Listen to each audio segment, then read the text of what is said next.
Friends, फिर से एक नई वीडियो में आपका स्वागत है। और आज का जो टॉपिक है वो है आइडेंटिटी कॉलम। तो आज हम देखेंगे कि आइडेंटिटी कॉलम होता क्या है। वैसे ये अब अपने अभी तक जितना भी किया, आपने पढ़ा प्राइमरी की, फॉरेन की, सीक्वल सर्वर में बहुत सारी चीजें हैं जो आपने पढ़ी। और अब हमें देखेंगे कि अगर हम प्राइमरी की देखा था, बट ये जो ऑटो इंक्रीमेंट जो आइडेंटिटी कॉलम है, क्या होगा कि अगर प्राइमरी की है तो पर इसमें ना डेटा एंटर करने की जरूरत नहीं होती, ऑटोमेटिक इंक्रीमेंट होता रहेगा। ओके, ऐसे सिनेरियो कब आ सकते हैं और कब जरूरत पड़ सकती है? ये ऑटो इंक्रीमेंट जब हमें पता है कि मैं प्राइमरी की या टेबल में जब भी कोई एक एंट्री हो वो ऑटोमेटिकली एक नई एंट्री हो। ओके, कोई भी एंट्री जो हो वो एक नए नंबर के साथ हो और बढ़ती रहे वो। ठीक है, तब हम इसका यूज करेंगे ऑटो इंक्रीमेंट या आइडेंटिटी कॉलम। ओके, जो कि ऑटोमेटिक इंक्रीमेंट होता रहेगा। तो वैसे होता क्या है, automatic generate a numeric values when a new row is inserted. तो same way, so let's explore this कि ये होता क्या है, कब हम यूज करते हैं और कब किस सिनेरियो में यूज कर सकते हैं। तो पहली चीज, ये ऑटो इंक्रीमेंट है। कब हम यूज कर सकते हैं? जब भी आप नया टेबल क्रिएट कर रहे हो, जब आपको जरूरत है कि ऐसी आईडी जो ऑटोमेटिक इंक्रीमेंट होती रहे। आपको जरूरत नहीं हो कि एवरी टाइम आप उसे इंसर्ट कर रहे हैं, आप उससे बेखबर होकर के आप डेटा एंटर करते रहिए, वो ऑटोमेटिक एक नंबर ऐड करता रहेगा। Okay, it depends and based on your strategy जो आपने अप्लाई करी है। कोई नहीं, आते हैं सीक्वल सर्वर पे। तो ये है हमारा SQL server and let's to create a table. ठीक है, तो ये मैंने टेबल क्रिएट करता हूँ, एम्प्लॉय टेबल। इस एम्प्लॉय टेबल में मैंने ये जो एम्प्लॉय आईडी है मैंने से इंटर लिया है, इसे मैंने आइडेंटिटी कॉलम लिया है। इस आइडेंटिटी को मैंने डिफाइन भी किया है कि किस तरीके से काम करेगी। स्टार्ट विद दी वन और वन वन करके बढ़ता रहे। इसे आप चाहें तो 100 से स्टार्ट कर सकते हैं और वन वन करके बढ़ा सकते हैं, या इसे वन है आप 1000 या किसी से भी आप इंक्रीमेंट कर सकते हैं, या मैं इंक्रीमेंट चलाता हूँ 10 से 20 से 100 से। तो वो उस बेसिस पे ये मैट्रिक्स है, जो आप जिस तरीके से आप चाहते हैं कि 1 2 3 हो तो ये होगा। इस वाले केस में क्या होगा, 1 100 200 300 400 ऐसे बनेगा। Okay, so it based on your strategy जो आप चाहते हैं। और ये प्राइमरी की कॉलम है और इसमें वैल्यू इंसर्ट करने की इस पर्टिकुलर कॉलम में जरूरत नहीं होती है, क्योंकि ये ऑटोमेटिक बढ़ता है। ठीक है, रन करते हैं। रन किया, टेबल देख लेते हैं। टेबल तो ब्लैंक होगी।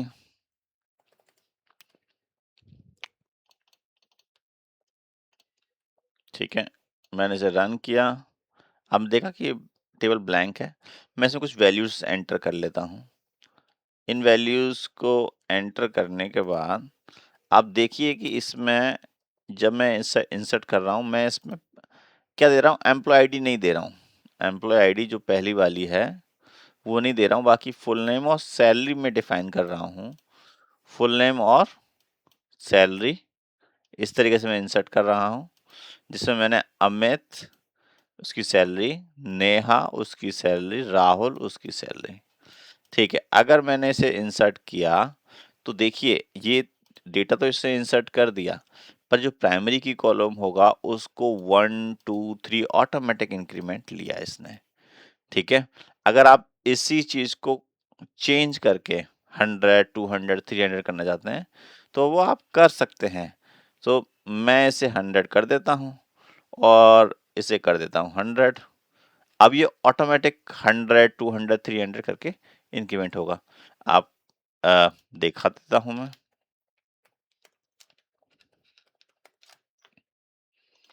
तो ये दोनों चीजें किस तरीके से बता रही हैं कि मैं इस टेबल को ड्रॉप कर देता हूं और दोबारा बना देता हूं। इसको मैंने 100 से बना दिया, मैंने इसे कर दिया। अब मैं इसे जब वैल्यू इंसर्ट करूंगा तो देखिए अब जो वैल्यूज आएंगी वो कैसी होंगी, 100, 200 और 300, 100, 200 और 300। So it based on you strategy जो आप डिफाइन कर रहे हैं यहाँ पे। आप 1 से स्टार्ट करवाइए और कितना इंक्रीमेंट, कितना कितना इंक्रीमेंट चाहिए वो आप बता सकते हैं। ठीक है, ये तो रहा कि आपने जब डेटा इंसर्ट कराया आपने देखा कि डेटा एंटर हो लाइक वो ऑटोमेटिक चलेगा। अब समझिए कि अगर आप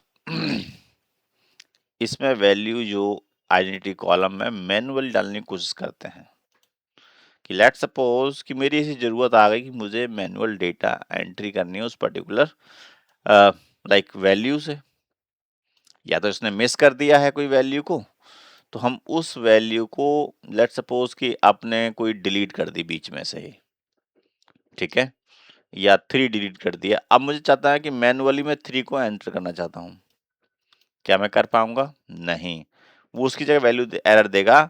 ये एरर है क्योंकि प्राइमरी की कॉलम है और आप इसमें एंटर करना चाहते हैं, तो वायलेशन ऑफ यहाँ पे एक्सप्लिसिटी इंसर्ट, ठीक है, आइडेंटिटी इंसर्ट इज ऑन। तो हम इसे कर सकते हैं पर हमें इसे क्या करना पड़ेगा, identity insert equals to on.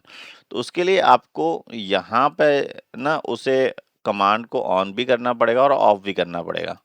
सो जो हम यहाँ पे इंसर्ट कर रहे हैं मैनुअली, अगर मैं इसे स्टेटमेंट को यहाँ पे इस तरीके से लगा देता हूँ कि set identity insert employ on, तब मैंने क्या कर दिया कि आइडेंटिटी इंसर्ट जो मैनुअली इंसर्ट है उसे मैंने ऑन कर दिया है और उससे मैंने बाद में ऑफ भी कर दिया जब मैंने अपनी वैल्यू इंसर्ट करा दी है। ठीक है, तो मैंने वैल्यू को 10 इंसर्ट करा दिया। ओके, तो ये वैल्यू इंसर्ट हो चुकी है। अच्छा, बट अब ये ऑफ भी हो गई है। अगर मैं इसे शो कराता हूं तो जो वैल्यू है 10 वो इंसर्ट हो चुकी है। ओके, जो कि मैंने मैनुअल डाली थी पर मैंने उसे ऑफ भी कर दिया। इससे कि क्या होगा कि अब कोई वैल्यू इसमें इंसर्ट मैनुअली नहीं कर पाएगा, इंसर्ट तो करेगा वो ऑटोमेटिक करेगा पर मैनुअल नहीं कर पाएगा। ठीक है, एक और एग्जांपल कि लेट सपोज कि मैंने इसमें से कोई चीज डिलीट कर दी,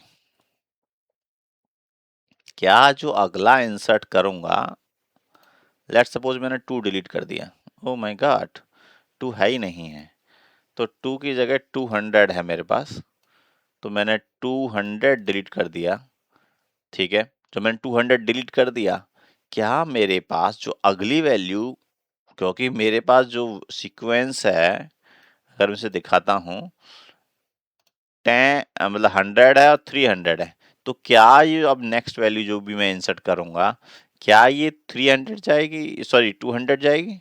नहीं, जो पुरानी जो भी वैल्यू स्किप हो गई या डिलीट हो गई उन पर नहीं ध्यान रखता, ये अगला सीक्वेंस ले लेगा। Okay, so let's insert A value. मैंने एक वैल्यू और इंसर्ट कर दी और मैंने इसे कर दिया 0 फुल नेम टेस्ट यूजर 2, इसकी सैलरी है ज्यादा। ठीक है, मैंने इंसर्ट करा। अब जब मैंने इंसर्ट करा तो इसकी वैल्यू और क्या बना होगा इसे देखते हैं। जब मैंने रन करा तो क्या बना, 400, 200 नहीं बना। ओके, और 200 अगर हमें बनाना है तो कैसे करना होगा कि लेट सपोज कि अगर ये 200 ही करना है मुझे, तो मेरे पास सेट आइडेंटिटी इंसर्ट ऑन को रन करूंगा और मैंने कहा कि इसे 200 कर दो और इस यूजर का नाम रख देते हैं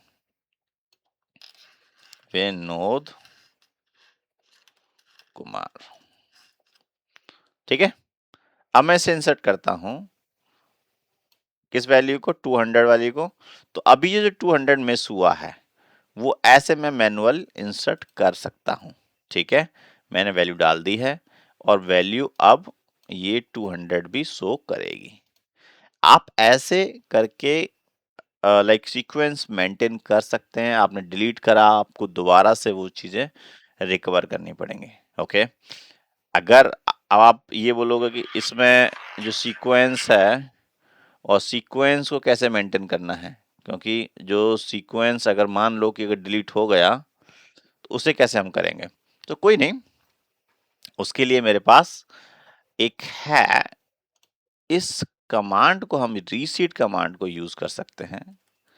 ये जो कमांड है dbcc चेक आइडेंटिटी, ये एक इंपॉर्टेंट क्वेश्चन है इंटरव्यू का।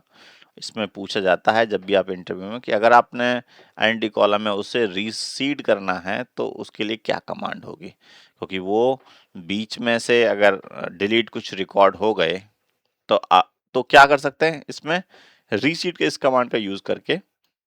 हालांकि अभी तो ये, अब मैं इसे रन कर दूंगा तो हालांकि कोई चेंजेस नहीं आएंगे, बट अगर सपोज करो मैंने डिलीट कर दिया 400 वाले को, ओके 400 वाले को मैंने डिलीट कर दिया, और मैंने अगर आपको शो करता हूं, देखिए 300 है, बट अगर मैं इंसर्ट करता हूं एक और नया रिकॉर्ड टेस्ट यूजर 3, तो वो कौन सा बोलेगा, 500 ना कि 400। 400 डिलीट हो चुका है, आया था।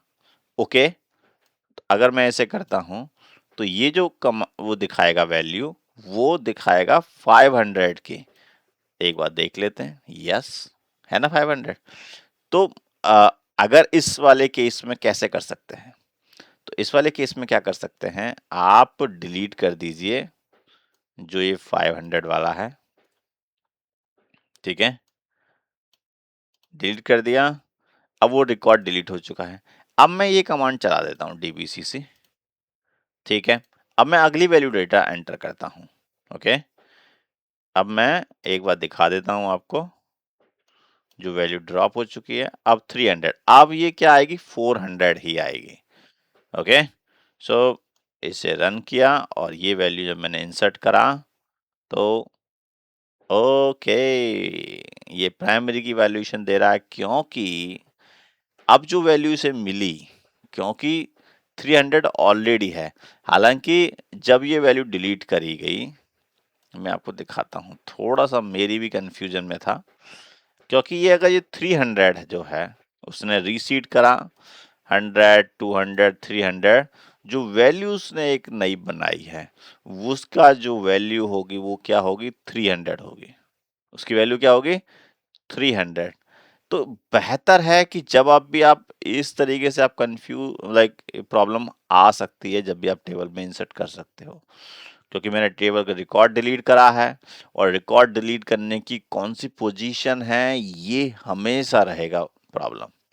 तो इस वाले केसेस में क्या कर सकते हैं कि आप एक नई टेबल क्रिएट करके और सारा डेटा उसमें री इंजेक्ट करा दें, ठीक है। एक तो ये सॉल्यूशन है। दूसरा सॉल्यूशन ये है, नई टेबल बना करके या इस टेबल को ट्रंकेट करें, डेटा रीड करके ट्रंकेट मार दीजिए, उसमें फिर दोबारा लोड कर दीजिए।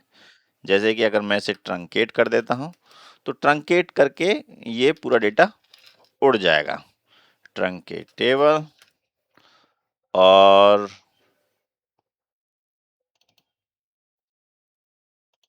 ठीक है, अब मैंने इस डेटा उड़ाया। अब मुझे इसके बाद ये कमांड चला देता हूं।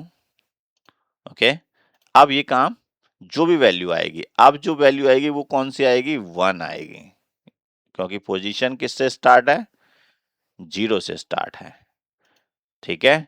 तो अब जो नंबरिंग स्टार्ट होगी वो 1, एक बार देख लेते हैं, 0 से स्टार्ट हुई है, सॉरी, क्योंकि वो उसकी जो रिसीड वैल्यू है वो 0 है। ऐसे अगर अगली वैल्यू स्टार्ट करता है, ये अगर मैं इसका यूजर 4 देता हूं और इसे मैं री इंजेक्ट करता हूं, अब देखते हैं कौन सी वैल्यू आती है। ये जो होगी 100, क्योंकि ये जो हमारा पोजीशनिंग है वो 100 वाई चल रही है।